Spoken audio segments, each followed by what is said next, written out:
মধ্যপ্রাচ্যে পুরোদমে চলছে ইরান যুক্তরাষ্ট্র ইসরায়েল যুদ্ধ। জানিয়ে দেব এই মুহূর্তে আমাদের হাতে আসা সর্বশেষ আপডেট আন্তর্জাতিক সংবাদ। সমঝোতার এটাই শেষ সুযোগ, ইরানকে ট্রাম্পের হুঁশিয়ারি।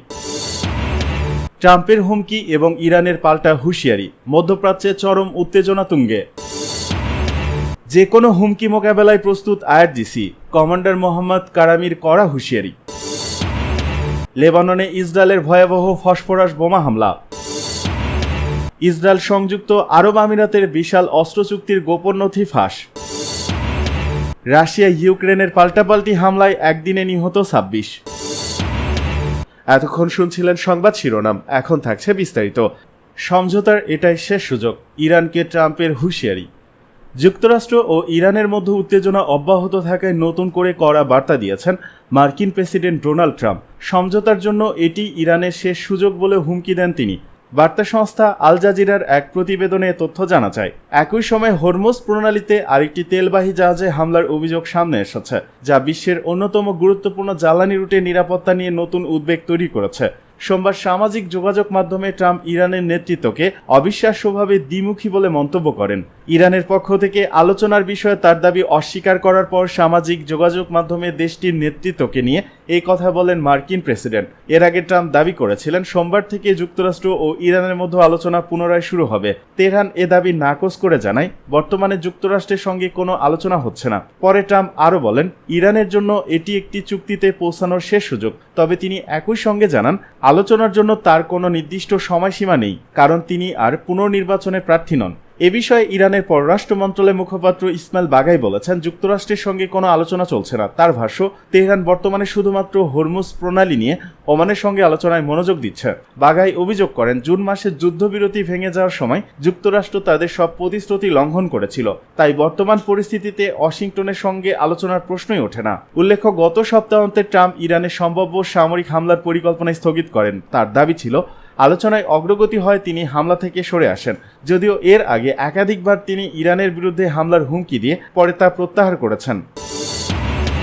এদিকে ট্রাম্পের হুমকি এবং ইরানের পাল্টা হুঁশিয়ারি, মধ্যপ্রাচ্যে চরম উত্তেজনা তুঙ্গে। মধ্যপ্রাচ্যের রণক্ষেত্রে আবারও বাজল যুদ্ধের ডঙ্কা। মার্কিন প্রেসিডেন্ট ডোনাল্ড ট্রাম্পের সাম্প্রতিক কড়া হুমকির পর হাত গুটিয়ে বসে থাকেনি তেহরান।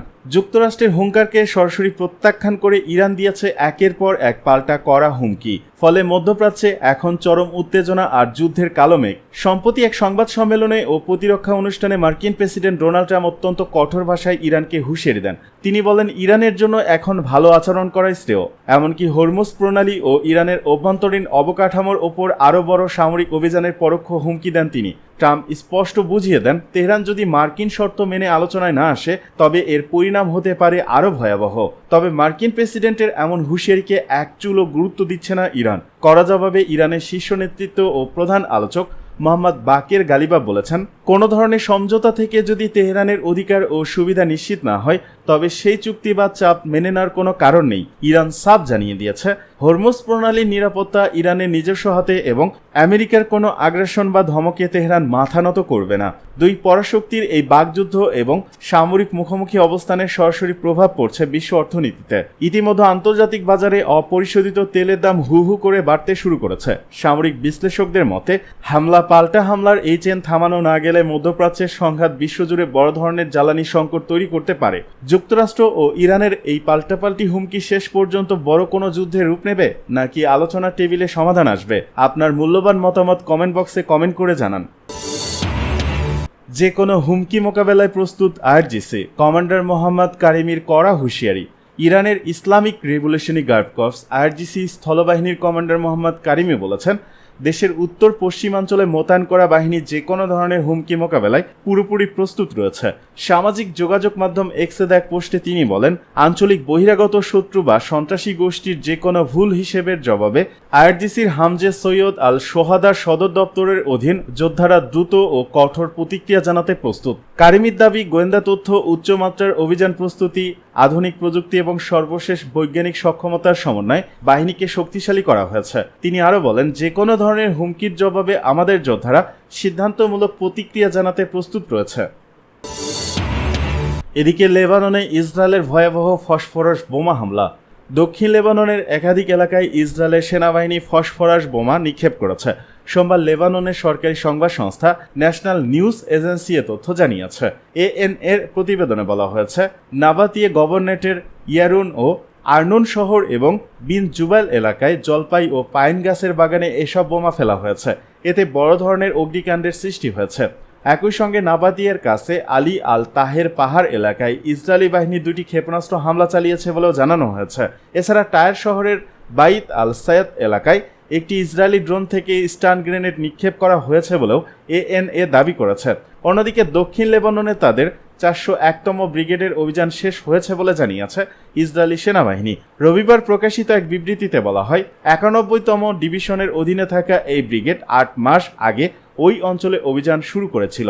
বিবৃতিতে উল্লেখ করা হয়, এই সময় ব্রিগেডটি সীমান্ত জুড়ে প্রতিরক্ষামূলক কার্যক্রম পরিচালনা করেছে এবং দক্ষিণ লেবাননের তথাকথিত নিরাপত্তা অঞ্চলে বিভিন্ন সামরিক অভিযান চালিয়েছে। ইসরায়েলের সেনাবাহিনীর দাবি, অভিযানের সময় তারা হিজবুল্লাহর 1200টিরও বেশি স্থাপনা ধ্বংস করেছে। এর মধ্যে শত শত মিটার দীর্ঘ ভূগর্ভস্থ সুড়ঙ্গ রয়েছে। এছাড়া 600টিরও বেশি অস্ত্র উদ্ধার করা হয়েছে এবং 60 জনের বেশি হিজবুল্লাহ সদস্য নিহত হয়েছে বলেও সেনাবাহিনী জানিয়েছে। ইসরায়েল সংযুক্ত আরব আমিরাতের বিশাল অস্ত্র চুক্তির গোপন নথি ফাঁস। 2020 সালে আব্রাহাম চুক্তি স্বাক্ষরের পর ইসরায়েল ও সংযুক্ত আরব আমিরাতের মধ্যকার সামরিক সহযোগিতার মারাত্মকভাবে বৃদ্ধি পেয়েছে বলে ফাঁস হওয়া গোপন নথিতে উঠে এসেছে। হুতি বাহিনীর ড্রোনের আশঙ্কায় ইসরায়েলের বৃহত্তম সামরিক সরঞ্জাম প্রস্তুতকারী প্রতিষ্ঠান এলবিট সিস্টেম থেকে সংযুক্ত আরব আমিরাতকে শত কোটি ডলারের ড্রোন ও নজরদারি ব্যবস্থা সরবরাহের প্রস্তাব দেওয়া হয়েছিল। ইসরায়েলি সংবাদপত্র হারেজে দেখা নথি অনুযায়ী 2022 সালে 17 জানুয়ারি আবুধাবিতে হুতিদের হামলায় 3 জন নিহত হওয়ার পর আমিরাতের আকাশ প্রতিরক্ষার দুর্বলতা প্রকাশ হলে এলবিট কোম্পানির কাছে জরুরি অনুরোধ পাঠানো হয়। প্রথমে $180 মিলিয়ন 6টি হারমিস 900 ড্রোন ও গ্রাউন্ড কন্ট্রোল স্টেশন সরবরাহের প্রস্তাব থাকলেও পরবর্তীতে আমিরাত 45টি ড্রোন সহ 15টি ব্যবস্থা কেনার দিকে ইঙ্গিত দেয়, যার আনুমানিক মূল্য দাঁড়ায় $1.3 বিলিয়ন। ফাঁস হওয়া নথিতে দেখা যায় যে সংযুক্ত আরব আমিরাত সংকেত দেওয়া গোয়েন্দা তথ্য, সাইবার যুদ্ধ ও ইলেকট্রনিক নজরদারিতে সক্ষম 4টি বিশেষ বিমান কেনার বিষয়ে আগ্রহী ছিল। এছাড়া 3 মাসের মধ্যে 6000 উপাদান তৈরির জাসমিন 3 নামের এক গোপনীয় প্রকল্পের উল্লেখ রয়েছে, যা ড্রোন বা গাইডেড বোমায় ব্যবহৃত উপাদান হতে পারে। এলবিট সিস্টেম 2023 সালের মার্চেই উন্মোচনের পূর্বে হারমিস 650 ড্রোনও আমিরাতকে অফার করেছিল এবং কিছু অংশ নিজ দেশ থেকে তৈরির সুযোগও আমিরাতকে দেওয়া হয়েছিল। এই গোপন নথিগুলো নিরাপত্তায় চরম গাফিলতির প্রমাণ মিলেছে। রাশিয়া ইউক্রেনের পাল্টাপাল্টি হামলায় একদিনে নিহত 26। রাশিয়া ও ইউক্রেনের পাল্টাপাল্টি হামলায় গতকাল সোমবার 2 দেশে নিহত হয়েছেন 22 জন। নিহতদের মধ্যে 15 জন রাশিয়ার এবং বাকি 11 জন ইউক্রেনের নাগরিক। রুশ প্রশাসন সূত্রে জানা গেছে, সোমবার ইউক্রেনীয় বাহিনীর ড্রোন হামলায় নিহতরা রাশিয়ার ক্রাসনোদার, বেলগোরদ ও ক্রিমিয়ার বাসিন্দা ছিলেন। রাশিয়ার দক্ষিণাঞ্চলীয় প্রদেশের গভর্নর জানিয়েছেন, ইউক্রেনীয় বাহিনীর ড্রোন হামলায় প্রদেশের গেলেনজিক জেলার পর্যটন শিল্প আর্খিপো ওসিপোভোকায় 3 জন শিশুসহ 7 জন নিহত হয়েছেন এবং আহত হয়েছেন আরও প্রায় 40 জন। ক্রাসনোদার পাশাপাশি একই দিন কৃষ্ণ সাগরের উপদ্বীপ ক্রিমিয়া এবং ইউক্রেনের সীমান্তবর্তী রুশ প্রদেশ বেলগোরদেও ড্রোন হামলা করেছে ইউক্রেনীয় বাহিনী। এতে ক্রিমিয়া উপদ্বীপে 4 জন নিহত এবং 2 জন আহত এবং বেলগোরদ প্রদেশে 4 জন নিহত এবং 17 জন আহত হয়েছেন। এদিকে একই দিন সোমবার কিয়েভের দিনিত্র পেট্রোভস্ক প্রদেশের ক্রিহি রিহ জেলার একটি পেট্রোল স্টেশনে বিস্ফোরকবাহী রুশ ড্রোনের আঘাতে 3 জন নিহত হয়েছেন। নিহতদের মধ্যে একজন জরুরি পরিষেবা কর্মী এবং তার 8 বছর বয়সী ছেলে আছে। দিনিত্র পেট্রোভস্ক প্রদেশের গভর্নর সামাজিক যোগাযোগ মাধ্যম টেলিগ্রাম পোস্ট করা এক বার্তায় এ তথ্য জানিয়ে বলেছেন, রুশ বাহিনীর ড্রোন হামলায় পেট্রোল স্টেশনটিতে আগুন ধরে গিয়েছিল। এতে ওই পেট্রোল স্টেশন ও আশেপাশের এলাকার বেশ ক্ষয়ক্ষতি হয়েছে। সোমবার রাতে ইউক্রেনের জাপোরিজিয়া প্রদেশে ড্রোন ও ক্ষেপণাস্ত্র হামলা করেছে রুশ বাহিনী। এতে নিহত হয়েছে 2 জন শিশুসহ 8 জন। 2022 সালে রাশিয়া ইউক্রেন যুদ্ধে বেসামরিকদের মৃত্যুর হার প্রায় শূন্যের কোঠায় থাকলেও সাম্প্রতিক মাসগুলোতে এই হার আশঙ্কাজনক হারে বাড়ছে, যদিও উভয় পক্ষই বেসামরিক নাগরিকদের হামলার লক্ষ্যবস্তু করার কথা অস্বীকার করে আসছে।